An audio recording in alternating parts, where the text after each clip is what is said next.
now. Hamza is telling me it's already 1 billion. That's why it's good to have Hamza with me. So just let me introduce Hamza Al-Assad is our banker who works with me in Amana Row. We both cover Jordan and Egypt. So I work for municipal environmental infrastructure team, and we invest in projects together with municipalities, water utilities. We also invest in district heating, urban transport, and street lighting. But the majority of our portfolio actually is in the water and wastewater sector, because this is an important area, and whenever we come into the country, it appears that this is the area where investments are most of the time are needed in the first place, because the basic services for people, which have to be delivered at good quality and within good services. So, as I mentioned, water and wastewater represent about 40%. Before it was more than 50% of our portfolio, but recently we started to expand into other areas such as solid waste and urban transport. Therefore, the amount is now about 40. As a team, we sign about 25, 30 projects a year, and invest about 500 million a year. But in 2014, our preliminary results showed that we had the best year ever. So we invested in more than 700 million projects, and we have 700 million. The project, about I think 41 projects, right? We invested. Our largest portfolio is in Southern Eastern Europe, and then we have Eastern Europe and Caucasus, Central Europe and Baltics, Russia, and very recently we grew quite a bit in Turkey, and the biggest reason for that is that we started to look into the hospitals as well.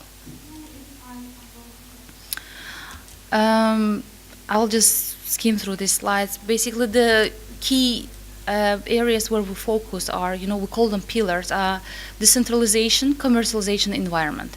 So whenever we invest in any project, these are the areas we focus on, and we want to make sure that whenever we provide financing, the ultimate result is something that can work on its own sustainable basis, whether it's a utility or any other municipal company.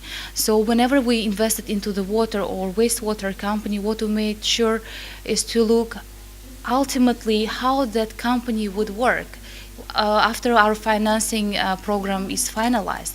So ideally what we want to do is to identify the key issues up front, and within our financing plan to also include some goals for the company or utility to achieve as we go along with implementation of our project. And based on those goals and how they were achieved and objectives that were met, then we assess our success. So we don't go just for financing the project and then getting our money out. We want to make sure that there is a sustainable development plan for any utility that we work with.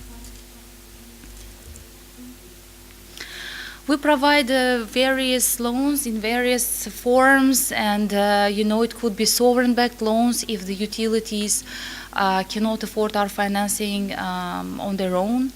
Then the next step would be to, if the utility is doing better and hopefully we achieve better results, we could provide loan with municipal guarantee if the municipality is the owner of the utility, if it's relevant. If not, depending on who the owners are, we could work on different guarantee schemes.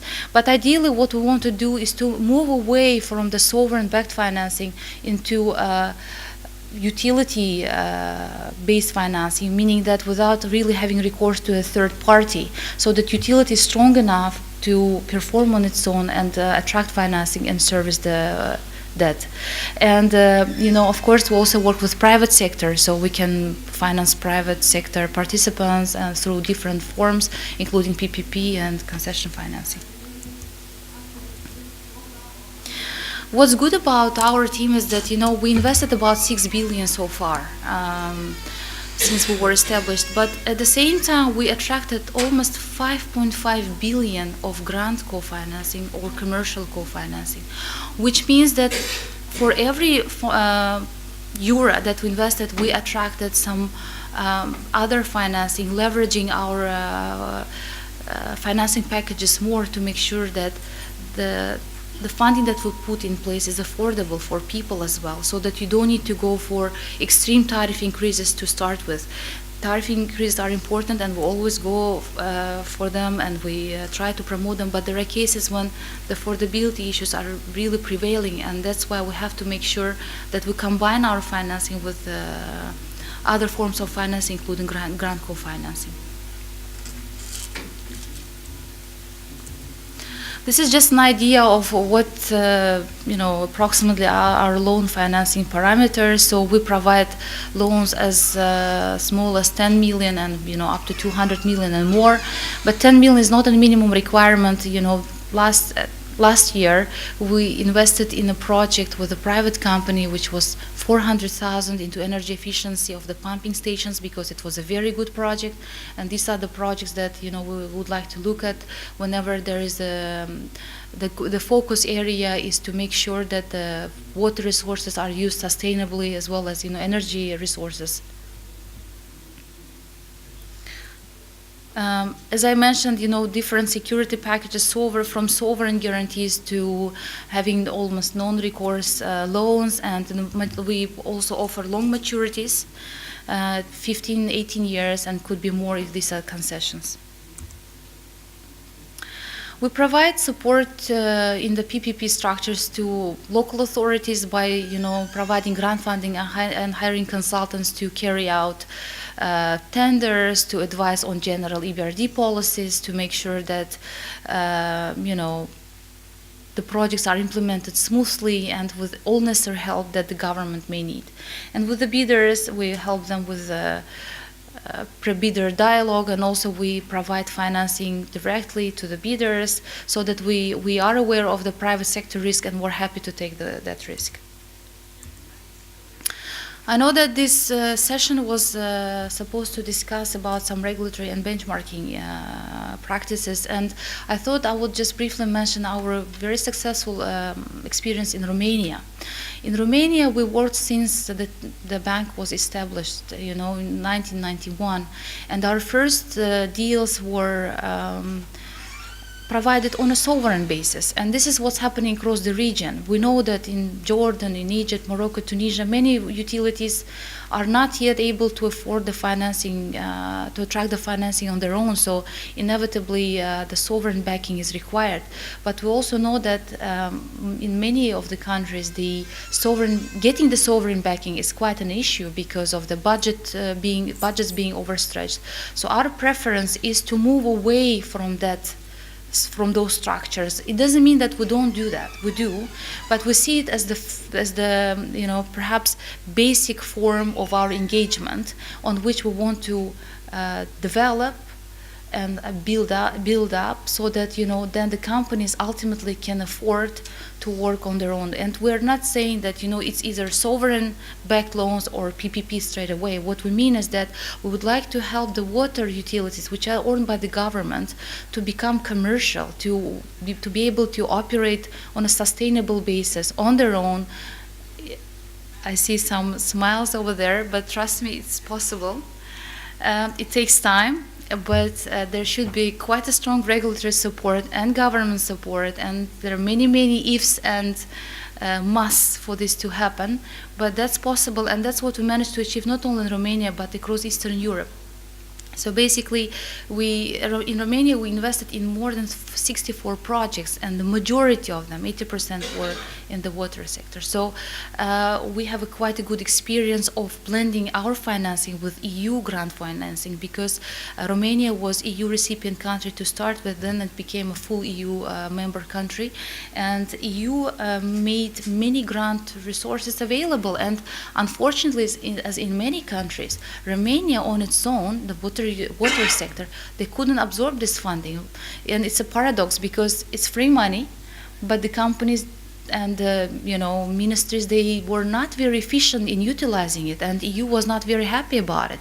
So what we did, we blended our financing with EU grants, and it helped to absorb EU grant financing in a more efficient way. But not only that, also to implement the EU programs and achieve EU targets efficiently. So what happened that over the time, I had some slide.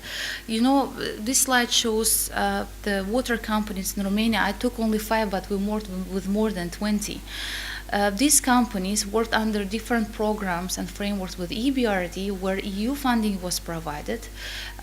Initially, it was done with sovereign backing. Then, as the company's performance has improved, we lifted the sovereign guarantees and we provide loans with the municipal guarantees. And why with municipal guarantees? Because in Romania, the water utilities are owned by municipalities.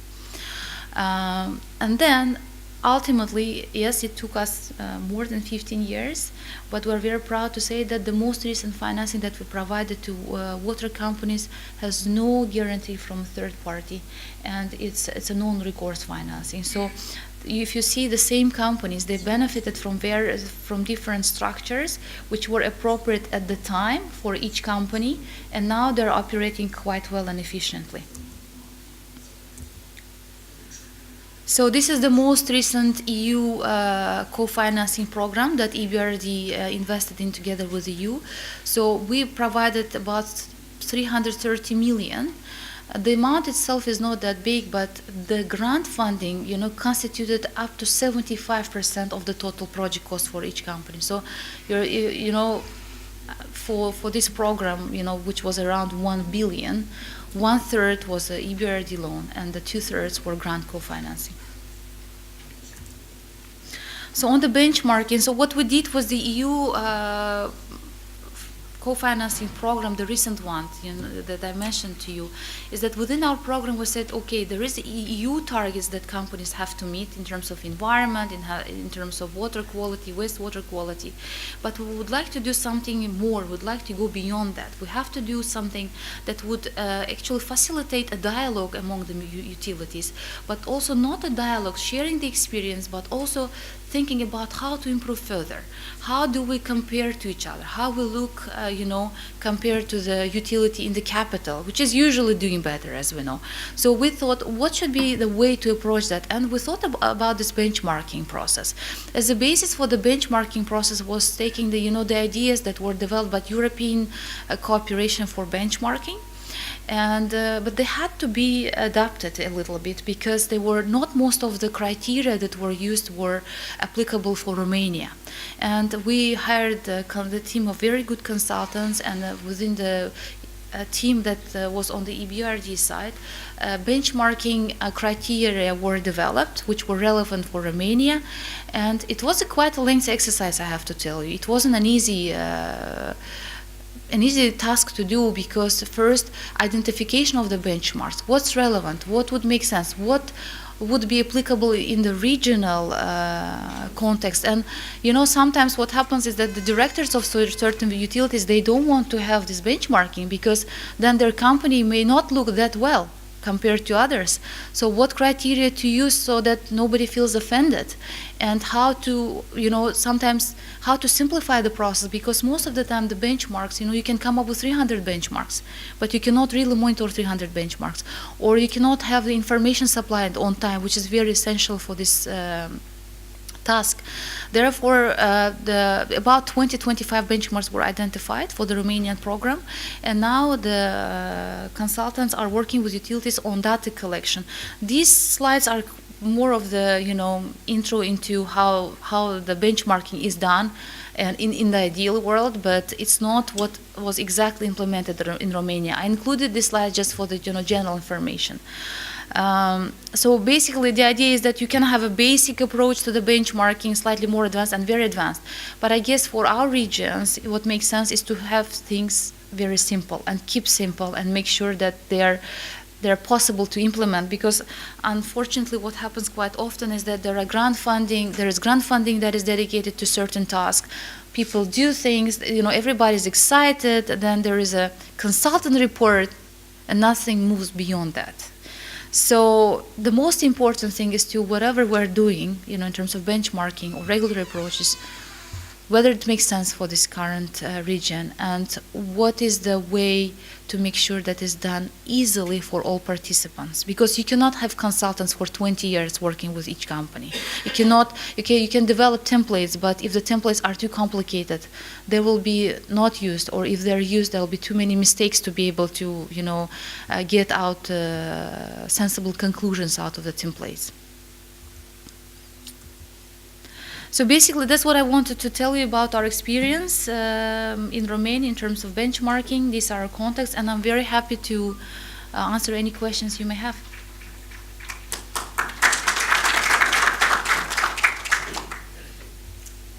Anyone like to ask a question, please? Sorry.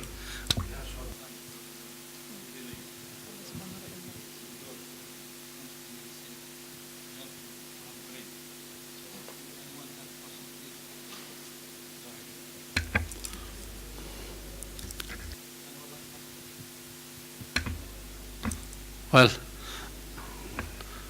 okay.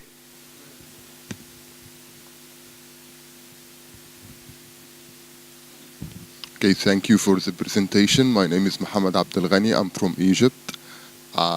Would you be kind enough to illustrate more about the role of the EDRB in Egypt currently? Thank you.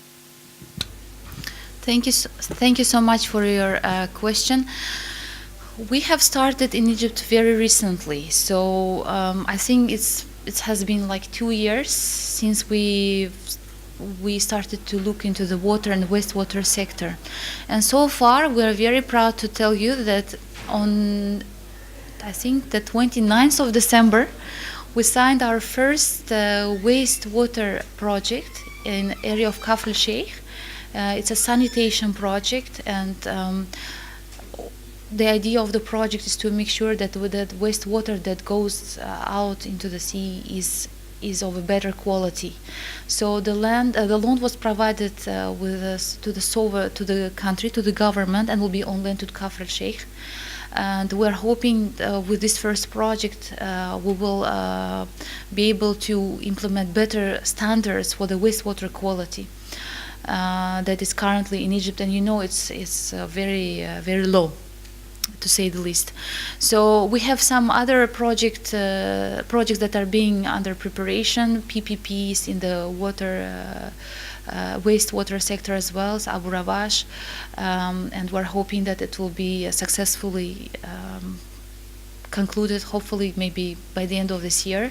But in general, we work with all other IFIs as well. The World Bank, next week we have a big mission to look into the focus areas, and one of the important areas right now for us is the rural areas for water and wastewater projects, and we hope to become very active there as well.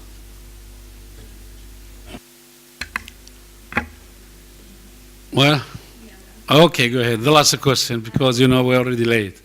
Do you secure funding for NGOs to work in the area of water and sanitation? And this is one question. And the other, is there any linkage with the World Bank? Because I believe that the World Bank is also doing quite similar things, especially in the water and sanitation in Egypt too. Thank you. I'll answer the last part of the question because I think it's very relevant to how we cooperate with other IFIs. What generally happens is that, yes, other IFIs are also active in all the sectors that we work in, but we make sure that we coordinate our efforts, so we don't we only complement each other. We don't necessarily do the same things because it wouldn't make much sense. So in Egypt, as you know, the field of water and wastewater is huge, and one IFI can never do it on their own. So the World Bank is a leader in the task of the rural area sanitation program. But we are invited to be part of this program because together we can achieve much better results. Plus, some forms of financing that we provide, the World Bank, they may work with the governments directly in certain areas, which may not necessarily be able to do, but we would focus on working with the private sector or on non-sovereign basis. So I think we can quite well complement each other. And with regards to the NGOs, depends on the NGOs. I think we have a whole unit that is dedicated to working with NGOs. But generally, if there are, let's say, gender aspects to projects, we're more than happy to engage with NGOs. And if the NGO has an experience of making sure that gender issues are addressed in the projects, then perhaps we could hire such NGO as a consultant. So I guess there are some ways to cooperate, definitely, but it all depends on each project and the context of each project. Let me thank our speakers, the three of them, the Miss Nadira, call it Mansurova. It's an Arabic, Nadira Mansour. What will we say it? It's true. Nadira Mansour. It's true. You know, I've been recently relocated to Amman, now in Amman. So I started to introduce myself not like Nadira Mansurova, which is complicated. I say, I'm Nadra Mansour. I'm Nadira Mansour. Yeah, Yes. that's it. Well, And yes, as Uzbeks, we do have Arabic names, but we tend to mispronounce them. And we have this very awkward combination of Arabic last name and OV and OVA, which is very Slavic or Russian, because of our history. So yes, I think I should change my business card. easy to pronounce it, okay? And Engineer Suzanne Kilani, Engineer Mustafa Nasruddin, for your kind and nice and good presentation this morning. Thank you all, and good for the future. Thank you.